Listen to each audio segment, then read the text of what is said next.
여러분 안녕하십니까? 세계적인 경기 침체로 인해 지역 경제 상황도 녹록지가 않습니다. 이 같은 위기를 극복하기 위해서는 지역 경제 정책도 실질적인 체감 효과를 발휘할 수 있도록 방향을 잡아야 할 것으로 지적되고 있습니다. 이두원 기자의 보도입니다. 전 세계적으로 먹구름이 드리워지고 있는 경제 상황. 자동차, 부품 산업 등 주력 업종의 위기로 부산도 각종 경제 지표가 악화될 것으로 예상됩니다. 고용 탄성치라고 있습니다. 같은 이제 1% 경제 성장을 했을 때 취업자가 얼마나 늘어나느냐 하는 게 고용 탄성치인데 그게 이제 해마다 이제 줄어들고 있습니다.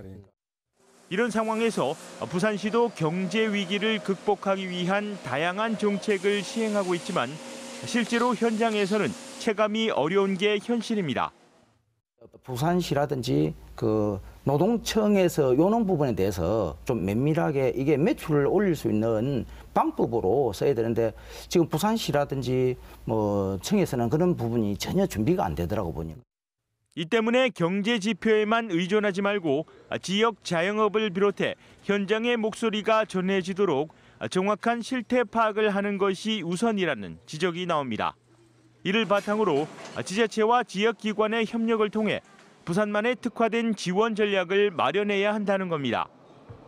시의 재정이 어떻게 보면 이제 그런 유통 쪽이나 소비 쪽에 만약에 진작을 위해서 풀어진다고 하면 자영업 쪽에 포커싱을 좀 해서 자영업자들이 좀 활기를 펼 수 있는 그런 재정 지원이 이루어지는 게 지금 현실적으로 가장 맞춤형 지원이 아닐까.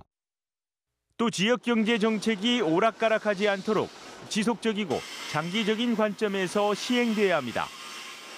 정책을 계획하는 것도 중요하지만 실행 과정에서 지속적이고 일관적으로 해줌으로써 관련된 분들이 예측 가능하도록 만들어주는 게 저는 제일 중요하지 않는가. 이런 위기에도 불구하고 남북 경협의 최대 수혜 도시가 부산이 될 것이라는 희망적인 예측도 있습니다. 침체를 거듭해온 부산 경제가 마침내 올해는 바닥을 딛고 반등에 성공할 수 있을지 주목됩니다. MBC 뉴스 이두원입니다.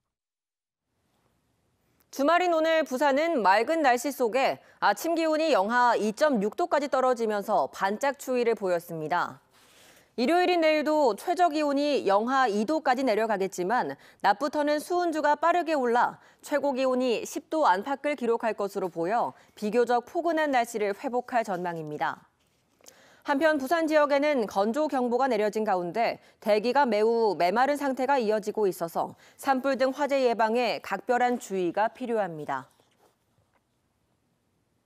오늘 오후 3시 반쯤 서구 암남동 46살 A씨 집에서 원인이 밝혀지지 않은 불이 나 안방에 있던 A씨가 온몸에 화상을 당해 목숨을 잃었습니다. 또 소방서 추산 300만 원 상당의 재산 피해를 내고 20여 분 만에 진화됐습니다. 경찰은 안방 침대 쪽에서 불길이 시작됐을 가능성이 높은 것으로 보고 정확한 화재 원인과 함께 A씨의 사망 경위를 조사하고 있습니다. 자유한국당 홍준표 전 대표가 부산을 찾아 전당대회 출마를 저울질하며 여론전을 벌였습니다. 홍 전 대표는 오늘 자갈치 시장을 방문한 자리에서 자유한국당의 전당대회 핵심은 자신에 대한 재신임 여부가 될 것이라며 출마 여부는 이달 말 출판 기념회를 통해 공개할 것이라고 밝혔습니다. 홍준표 전 대표는 자신이 여의도로 복귀하면 대여투쟁의 선봉장을 맡아 서민 경제를 살리고 안보 위기를 국민에게 제대로 알리겠다고 주장했습니다.